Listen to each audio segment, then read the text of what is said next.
Bugungi videoda Stories qanday qo'yiladi, shriftlardan to'g'ri foydalanish, ranglar uyg'unligi, Stories menyulari, chegara chizig'idan qanday foydalanamiz batafsil ko'rib chiqamiz.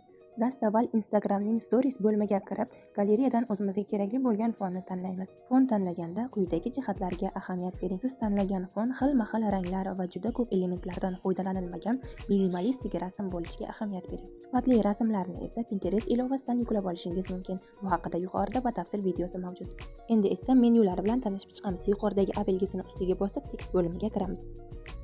Bu yerda 14 xil turdagi shrift mavjud bo'lib, siz bu yerdan o'zingizga mos bo'lgan ikkita, maksimum 3 ta shriftni ajratib olasiz. Shriftlar to'g'risidagi batafsil qo'llanmani esa keyingi postda beraman. Bu yerda sarlavhani har doim katta harflar bilan yozilishiga ahamiyat bering. Shuningdek, ma'lumot beruvchi tekstlar esa kichik harflarda yoziladi.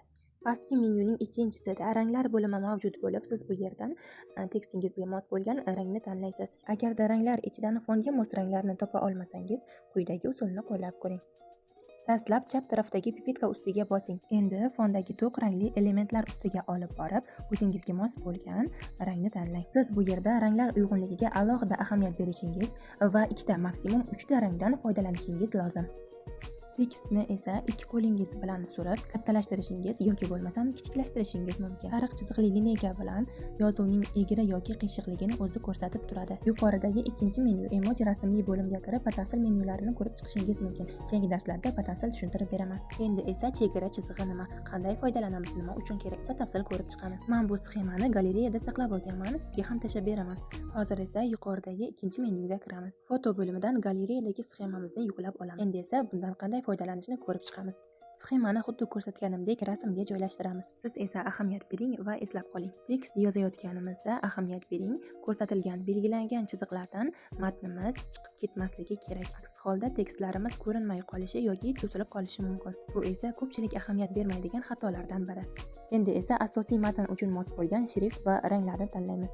Ranglarni uyg'unlashtirish uchun yana pipetkadan foydalanamiz. Hozir shu guldagi sariq rangni ushlab olmoqchiman. Tekstni ustiga bossangiz, pastda yana bir qator menyular chiqadi. O'ng tarafda oq katakdagi A belgisini ustiga bossangiz, avtomatik tekstingiz orqasiga fon qo'yib beradi. Agarda siz tekst rangini o'zgartirsangiz, orqadagi fon ham o'zgaradi. Negadir bu rang menga yoqmadi, tekst rangini o'zgartirishga qaror qildim. Endi yana yuqoridagi birinchi bo'lim ana ustiga bosib, keyingi tekstni yoza boshladim.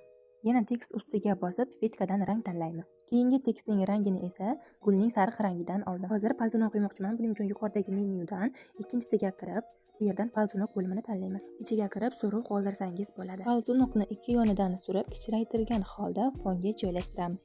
Ustiga bitta bossangiz, yuqorida ranglar bo'limi chiqadi va u orqali palzunokni rangini fon rasmiga moslashingiz mumkin. Ishimizni tugatgach, chegara chizig'ini pastga surib chiqarib tashlaymiz. Tayyor bo'lgach, yuqoridagi menyudan 3 ta nuqta ustiga bosib, eng oxirgi save tugmasi orqali saqlab qo'yamiz. Pastdagi Your Stories tugmasi orqali esa storyga qo'yamiz. Sahifamni kuzatishda davom eting, foydali videolar hali oldinda.